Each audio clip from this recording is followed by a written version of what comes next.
أعوذ بالله من الشيطان الرجيم سورة حامیم السجدہ آیت نمبر 9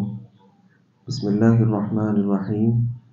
قل أئنکم لتکفرون بالذی خلق الأرض فی یومین کہہ دیجئے کیا بلا شبہ تم واقعی اس کا انکار کرتے ہو خلق الأرض فی یومین جس نے زمین کو 2 دن میں پیدا کیا وتجعلون له اندادا اور تم اس کے لیے شریک بناتے ہو ذالک رب العالمین وہی تو تمام جہانوں کا رب ہے وجعل فیہا رواسی من فوقہا وبارک فیہا وقدر فیہا اقواتہا فی 4 ایام اور اس نے اس میں اس کے اوپر سے گڑے ہوئے پہاڑ بنائے وبارک فیہا اور اس میں بہت برکت رکھی وقدر فیہا اقواتہا اور اس میں اس کی غذائیں اندازے کے ساتھ رکھیں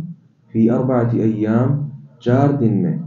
سواء للسائلین اس حال میں کہ سوال کرنے والوں کے لیے اس میں برابر جواب ہے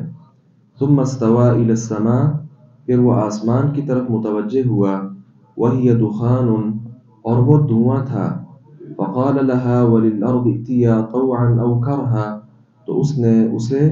اور زمین سے کہا کہ آؤ خوشی سے یا مجبوری سے قالتا اتینا طائعین دونوں نے کہا ہم خوشی سے آ گئے ہیں فقضاهن 7 سماوات فی یومین تو اس نے انہیں 2 دن میں 7 آسمان پورے بنا دیا واوحى فی کل سماء امرها اور ہر آسمان میں اس کے کام کی وحی فرمائی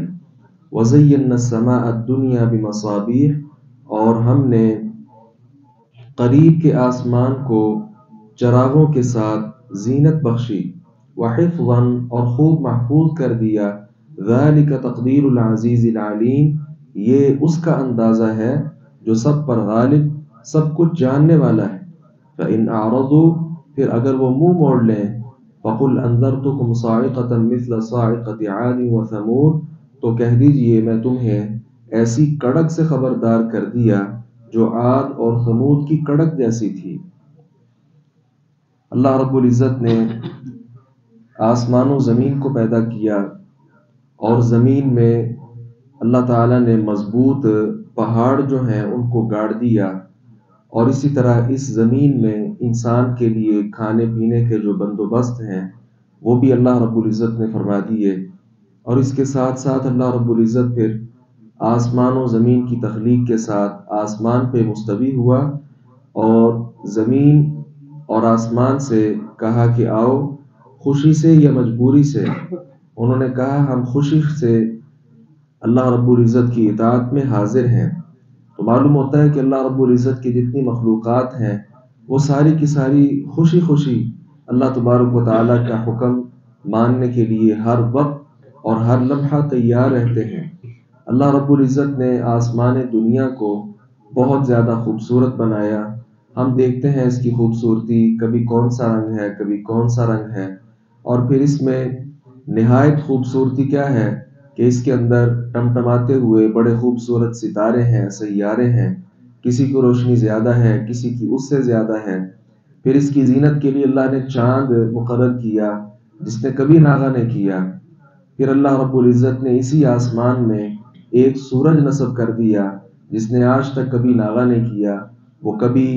بالکل بے نور نہیں ہوا بہرحال اللہ رب العزت نے اس آسمان کو بہت ہی زیادہ خوبصورت آسمان بنایا ہے اس کے ساتھ چونکہ یہ ایسی چیزیں ہیں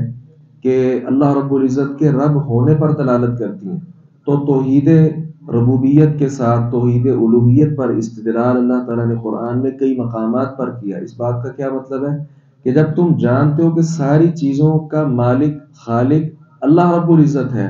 تو پھر ظاہر عبادت کے لائق بھی وہ ہے اور تو کوئی ہستی نہیں ہے جس نے اس زمین کو بنایا ہو اور تو کوئی ہستی نہیں ہے جو اتنا سا دعویٰ کر سکے کہ آسمان کی تخلیق چلو میں نے نہیں کی لیکن میں موجود تھا یا کچھ حصہ میں نے کیا ہے